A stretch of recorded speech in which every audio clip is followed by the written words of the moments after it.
The northwest plains of the Oklahoma Panhandle, often referred to as No Man's Land, are vast and lonely. A place where the wind howls and the sky stretches endlessly, meeting the horizon in an unbroken line. The land holds many secrets, and one such secret was discovered by a young man named Ethan Carter.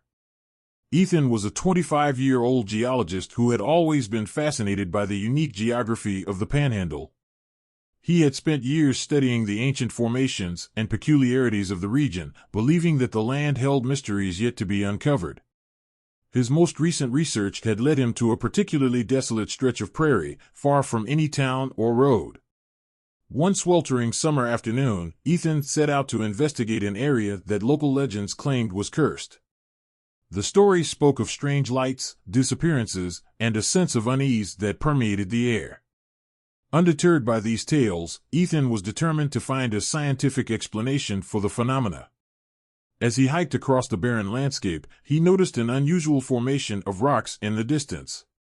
They seemed to form a perfect circle, which struck him as odd in this otherwise featureless terrain. He quickened his pace, his heart pounding with excitement. Upon reaching the rocks, Ethan felt a strange energy in the air. The temperature seemed to drop, and the wind died down to an eerie stillness. He pulled out his equipment, determined to document every detail.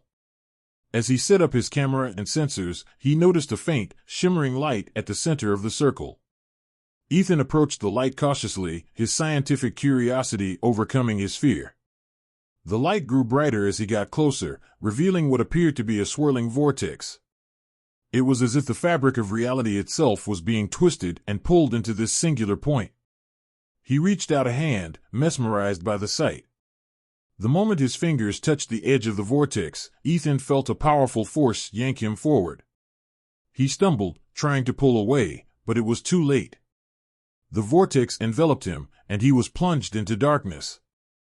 When Ethan awoke, he found himself lying on soft, moss-covered ground. The air was cool and filled with the scent of blooming flowers. He sat up, disoriented and confused, and realized he was no longer in the Oklahoma Panhandle. The landscape around him was lush and vibrant, filled with towering trees and crystal-clear streams.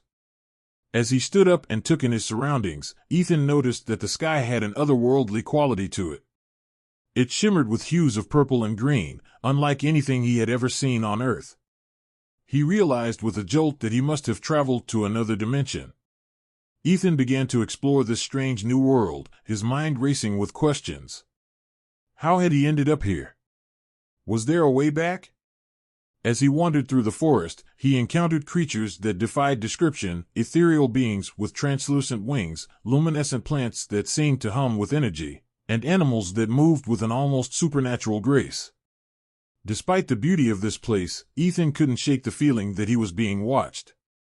He kept seeing glimpses of shadowy figures out of the corner of his eye, but whenever he turned to look, they vanished. The sense of unease grew stronger with each passing hour.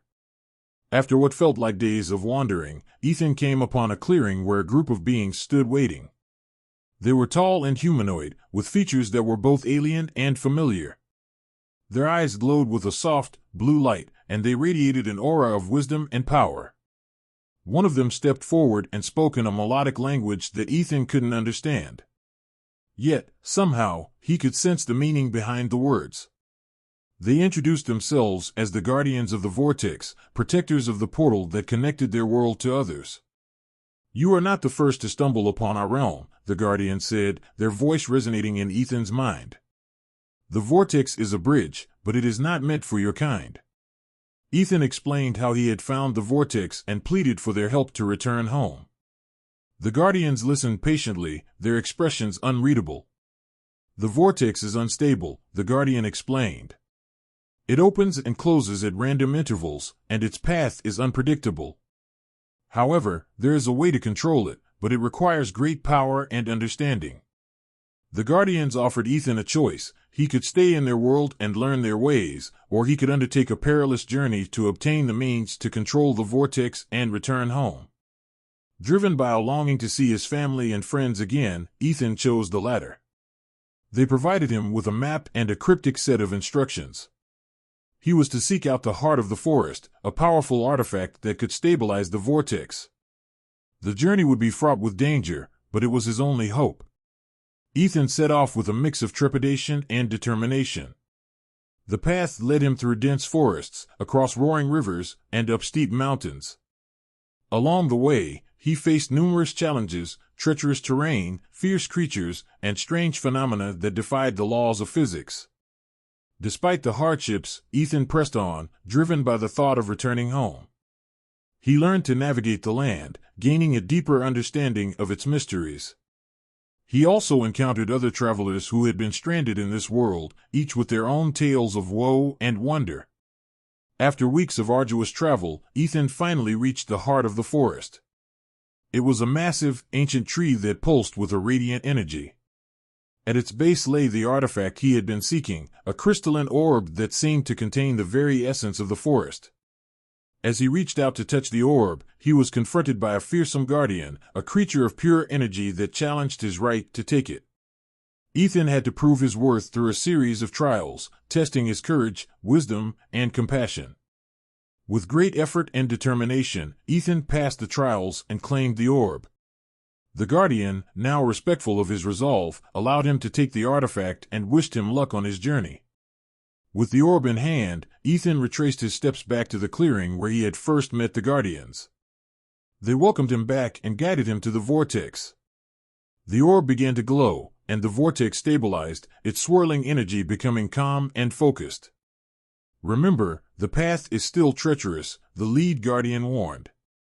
"You must concentrate and hold the orb tightly. It will guide you home, but you must not falter." Ethan nodded, his resolve steeled. He stepped into the vortex, feeling the familiar pull as he was drawn into its depths. The journey through the vortex was a blur of light and sound, a chaotic whirlwind that tested his willpower. When the chaos subsided, Ethan found himself back in the Oklahoma Panhandle, standing in the circle of rocks where his journey had begun. The sun was setting, casting long shadows across the plains. He took a deep breath, feeling the familiar, dry air fill his lungs.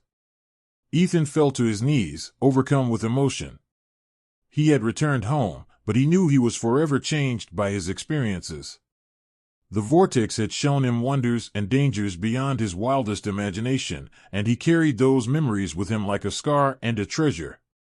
Ethan knew he couldn't keep what he had discovered to himself. He documented his journey in meticulous detail, hoping to share his story with the world.